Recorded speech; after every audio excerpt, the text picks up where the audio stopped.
আসসালামু আলাইকুম প্রিয় বন্ধুরা, আমাদের আজকের আলোচ্য বিষয় হচ্ছে কালচার অ্যান্ড ইম্পেরিয়ালিজম। চলেন যাই আমরা বিস্তারিতভাবে একটু জেনে নিই।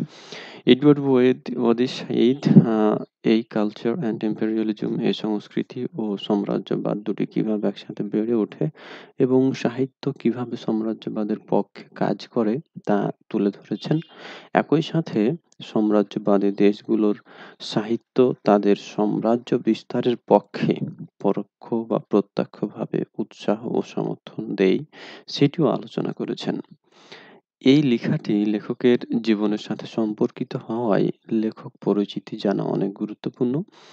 এডওয়ার্ড ওয়াদি সাইদ হচ্ছেন একজন ফিলিস্তিনি খ্রিস্টান। তিনি 1935 সালে জেরুজালেমের তালবিয়ায় জন্মগ্রহণ করেন, কিন্তু সেখানে তার থাকা হয়নি। ইহুদিরা ফিলিস্তিনে ঢুকতে থাকলে তার পরিবার মিশরে যেতে বাধ্য হয়। 1948 সালে দখলদার সন্ত্রাসী রাষ্ট্র ইসরায়েলের জন্ম হয় এবং ইসরায়েলের ঘোষণা অনুযায়ী যুদ্ধ চলাকালীন সময়ে আরব দেশগুলোতে যেসব দেশ অর্থাৎ আরব ইসরায়েল যুদ্ধে যুক্ত ছিল সেগুলোর কথা বলা হচ্ছে, আশ্রয় নেই 7,50,000 ফিলিস্তিনিকে তাদের মাতৃভূমিতে ঢুকতে নিষেধাজ্ঞা দেওয়া হয়। এটি 1950 সালের অ্যাবসেন্টি প্রপার্টি আইন নামে পরিচিত। যেহেতু এডওয়ার্ড সাঈদ হচ্ছে এর পরিবার মিশরে আশ্রয় নিয়েছিল, তাই তারা এই অন্তর্ভুক্ত হয় এবং চিরদিনের জন্য মাতৃভূমি হারায়। সাঈদের পড়ালেখা মিশরে হয়। তারপর তিনি আমেরিকা যুক্তরাষ্ট্রে চলে যান এবং বাকি জীবন সেখানে কাটান। তিনি নিউ ইয়র্কের কলম্বিয়া বিশ্ববিদ্যালয়ে শিক্ষকতা করেন। তিনি কাছ থেকে দেখেন পশ্চিম দুনিয়া কিভাবে আরবদের ও মুসলিমদের নেতিবাচকভাবে উপস্থাপন করে। তিনি পশ্চিমাদের প্রোপাগান্ডাগুলোতে নিয়ে লেখালেখি শুরু করেন। ওরিয়েন্টালিজম নামে তিনি একটি বই প্রকাশ করেন, যেটার কারণে পশ্চিমা দুনিয়ায় তিনি বেশ সমালোচনার শিকার হন। তারপর তিনি কালচার অ্যান্ড ইম্পেরিয়ালিজম প্রকাশ করেন। তিনি 1999 সালে লেবাননের সীমান্ত থেকে দখলদার ইসরায়েলের দিকে পাথর ছুঁড়ে মারেন এবং এই ছবি তোলা হয়। এটি পশ্চিমা বিশ্বে ব্যাপক আলোচনা সৃষ্টি করে এবং ফ্রয়েড ইনস্টিটিউট 2001 সালে তার বক্তৃতা দানের নিমন্ত্রণ প্রত্যাহার করে নেয়। এই ফিলিস্তিনি আমেরিকান মজলুম ফিলিস্তিনিদের পক্ষে একা লড়ে যান।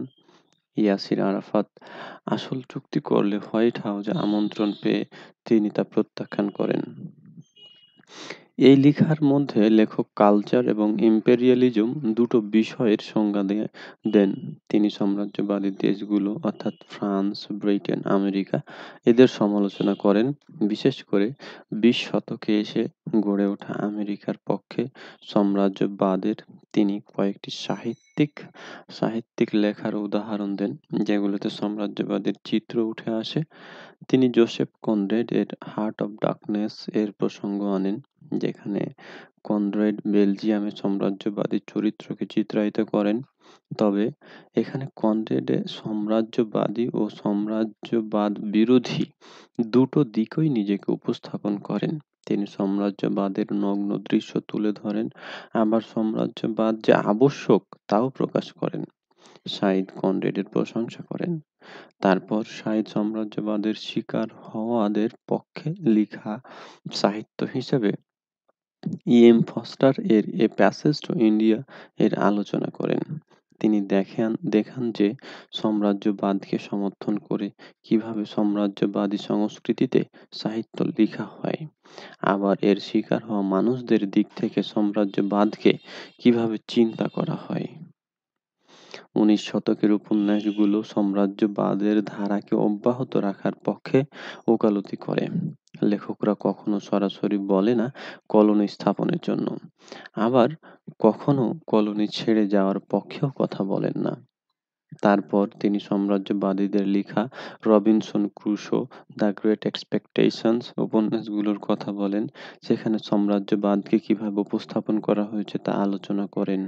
তারপর জেইন অস্টিন এর ম্যানসফিল্ড পার্কে সমালোচনা করেন এবং ম্যানসফিল্ড পার্ক এর মধ্যে যে সাম্রাজ্যবাদী চিত্র ফুটে উঠেছে সেটিও তুলে ধরেন। এইভাবেই তিনি সাম্রাজ্যবাদকে তুলে ধরেছেন মানুষের কাছে, যেন সাম্রাজ্যবাদ সম্পর্কে সকলের ধারণা থাকে এটা কত নিষ্ঠুর। এই তো ছিল সংক্ষিপ্ত সামারি। আমাদের সাথে থাকার জন্য ধন্যবাদ। পরবর্তীতে আপনাকে আবারও পাবো বলে আশা করছি। আসসালামু আলাইকুম।